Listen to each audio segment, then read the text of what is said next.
بسم اللہ الرحمن الرحیم، السلام علیکم۔ انالیسس راؤنڈ اپ کے ایک اور ایپیسوڈ کے ساتھ آپ کا میزبان چودھری مبشر۔ آج راولپنڈی اسلام آباد میں ایک بار پھر ایک بھیگا سا دن ہے اور یہ جولائی کا اختتام ہے۔ مونسون کی بارشیں اپنی پوری آب و تاب کے ساتھ تاب کے ساتھ برس رہی ہیں اور انتہائی خوشگوار موسم ہے۔ راولپنڈی اسلام آباد میں کہیں کہیں پر سیلابی اور ایسی صورتحال بھی موجود ہے کہ جس کو ہم کچھ حد تک ناخوشگوار کہہ سکتے ہیں،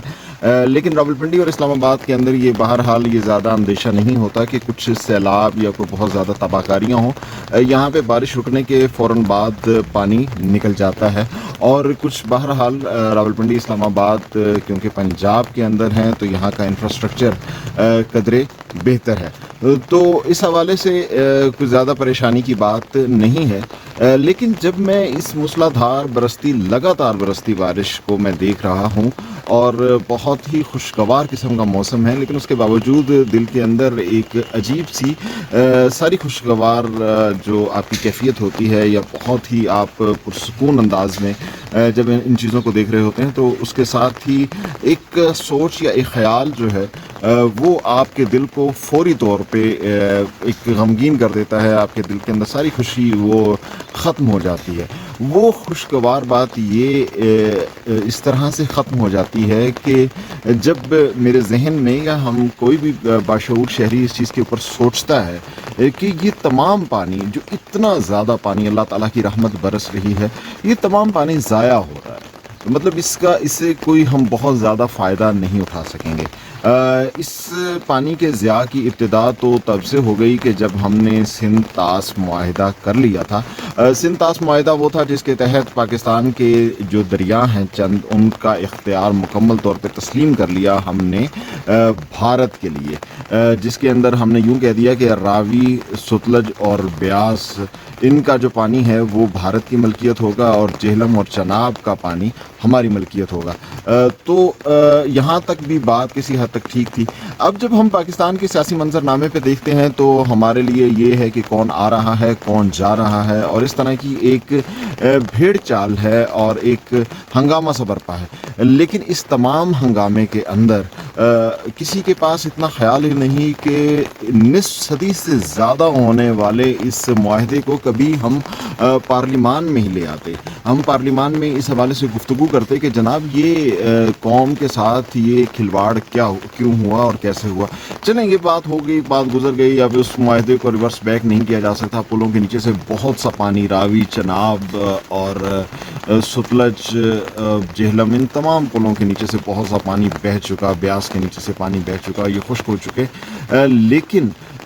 بات پھر وہیں پہ اہمیت کی حامل ہے، وہ یہ کہ اس کے بعد جو کچھ ہوا ہے، ہمارے دریائے چناب کے اوپر ایک اور ڈیم بن رہا ہے جس کے اوپر بگلہار ڈیم کے حوالے سے کہیں نہیں بولا گیا، جہلم کے اوپر ڈیم بن رہا ہے بھارت میں، اس کے حوالے سے نہیں بولا گیا۔ یہ تو ہمارے دریا تھے جن کے پانی کے حوالے سے جو عالمی بینک ہیں یا عالمی ادارے ہیں وہ ضامن بنے تھے، تو پھر یہ کیوں سلسلہ جو ہے وہ نہیں ہو سکا؟ تو اس کے اوپر ہماری اسمبلی یا ہمارے سیاستدان کبھی بات نہیں کریں گے۔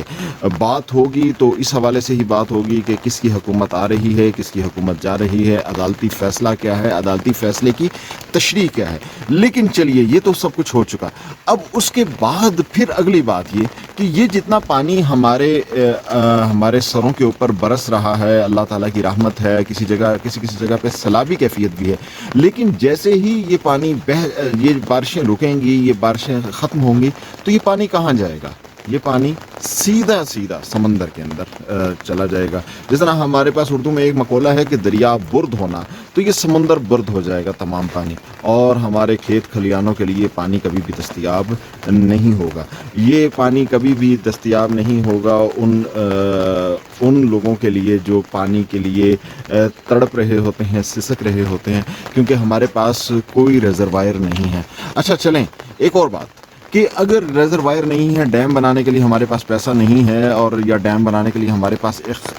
جو مطلب اتفاق رائے درکار ہوتا ہے وہ موجود نہیں ہے، تو ہونا تو یہ چاہیے کہ زیر زمین پانی جو ہے وہی بڑھ جائے، لیکن ہمارے پاس اس کے لیے بھی کوئی پالیسی موجود نہیں ہے۔ کوئی پالیسی کس طرح سے موجود نہیں ہے کہ یہ جتنا پانی ہے، یہ کبھی پرانے زمانے میں جب بارشیں ہوا کرتی تھی تو وہ ظاہری بات ہے کہ زمین کو سینچنے کے ساتھ ساتھ زمین کے زیر زمین پانی ہے اس کی مقدار کو بھی بڑھا دیتا تھا، لیکن اب بدقسمتی سے وہ بھی نہیں ہوتا، اور وہ ہم لوگوں نے جو زمین کے اوپر ایک نئی چادر بچھا دی ہے سیمنٹ کی، اس کی وجہ سے یہ سارا پانی زمین میں جذب ہونے کے بجائے ندی نالوں میں بہہ جاتا ہے، اور اس کے بعد زمین کا جو سینہ ہے وہ خشک رہتا ہے، زمین کی کوکھ جو ہے وہ پانی سے نہیں بھرتی۔ ہمارے پاس کرنے کا کام کیا ہے؟ ہمارے پاس کرنے کا کام یہ ہے کہ ہم فوری طور پر اس طرح کے پانی کی واٹر سیڈنگ جس کو کہتے ہیں اس کے لیے ہم کچھ اقدامات کریں۔ اب ہمارے پاس جس طرح میں نے آپ سے کہا تھا کہ انالیسس راؤنڈ اپ میں ہم کوشش کریں گے کہ ہم اپنے حقیقی ایشوز کے اوپر بات کریں۔ میرا زیادہ تعلق راولپنڈی اور لاہور سے رہا۔ اب ان دو شہروں کے اندر صورتحال یہ ہے کہ پانی جو زیر زمین پانی ہے وہ بالترتیب 100 اور 35 فٹ اوسط گہرائی میں مل جایا کرتا تھا، اب یہ بالترتیب 200 فیٹ اور 600 فیٹ کی گہرائی میں ملتا ہے، اور ہمارے پاس کوئی ایسی پالیسی نہیں ہے کہ آسمان سے برستے ہوئے اس پانی کو ہم زمین کے جو گہرائیاں ہیں ان کے اندر ہم محفوظ کر سکیں، اور نہ ہی کسی کے ذہن میں، کسی کے حاشیہ خیال میں یہ پروجیکٹس ہیں۔ لاہور کے اندر ایک پروجیکٹ شروع کیا گیا تھا کہ وہ پانی کی سیڈنگ کا نہیں تھا، وہ پانی کو محفوظ کرنے کا تھا، بہت بڑے بڑے ٹینکس کو، جو دنیا بھر میں کہیں پہ بھی بہت زیادہ کامیاب تجربہ نہیں ہے، بلکہ اس کو سیڈنگ کا ہمیں لوگوں کو شعور دینا ہوگا، ورنہ یاد رکھیے کہ پاکستان دنیا کے ان چند ممالک میں شامل ہے جہاں پہ آنے والے دنوں کے اندر پانی کی اتنی شدید قلت ہونے والی ہے کہ ہمارے یہاں پہ دنگا فساد اور شاید جنگیں جو ہیں ہمیں لڑنی پڑیں گی پانی کے حصول کے لیے، اور یہ صورتحال کوئی ہم سے بہت دور نہیں ہے۔ پاکستان کے اندر ہی وہ ایسے علاقے موجود ہیں جہاں پہ 20 لیٹر پانی کا ایک کولر جو ہے وہ 500 روپے یا 1000 روپے تک بھی لوگ خریدنے پر کبھی کبھی مجبور ہو جاتے ہیں۔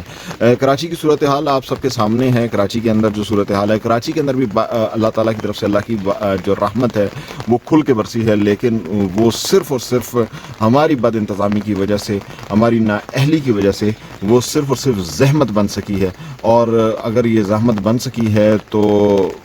اس کا مداوع ہم لوگوں نے ہی کرنا ہے۔ یہ ہم لوگوں نے کس طرح کرنا ہے، آپ یقیناً یہ سوال اٹھائیں گے کہ ہم لوگ اس کا مداوع کس طرح کر سکتے ہیں۔ تو جناب اپنے سیاستدان سے جب بات کیجئے تو بات کرتے ہوئے ان سے پوچھئے کہ جناب یہ ہمارے حقیقی ایشوز ہیں۔ ہمارے حقیقی ایشوز یہ ہیں کہ پاکستان کے اندر اوسط درجہ حرارت 30 ڈگری سے جہاں 46 ڈگری تک پہنچ گیا ہے گرمیوں کے اندر، وہاں پہ پانی جو ہے اس کی قلت اور کمی ہو چکی ہے۔ تو اس کمی کے لیے آپ لوگوں نے کیا کیا؟ اگر ہم لوگوں نے اپنے حقیقی ایشوز کے بجائے انہی آئے جائے مارو ان کے اوپر بات کرتے رہے تو یقیناً ہمارے پاس بیچنے کے لیے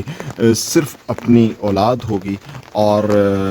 اس کے بعد کھانے پینے کے لیے ہمیں دوسروں کا خون اور گوشت ہی مل سکے گا۔ اپنا بہت خیال رکھیے گا اور اپنے زاویہ نظر کو تبدیل کرنے کی کوشش کیجیے گا۔ اللہ نگہبان۔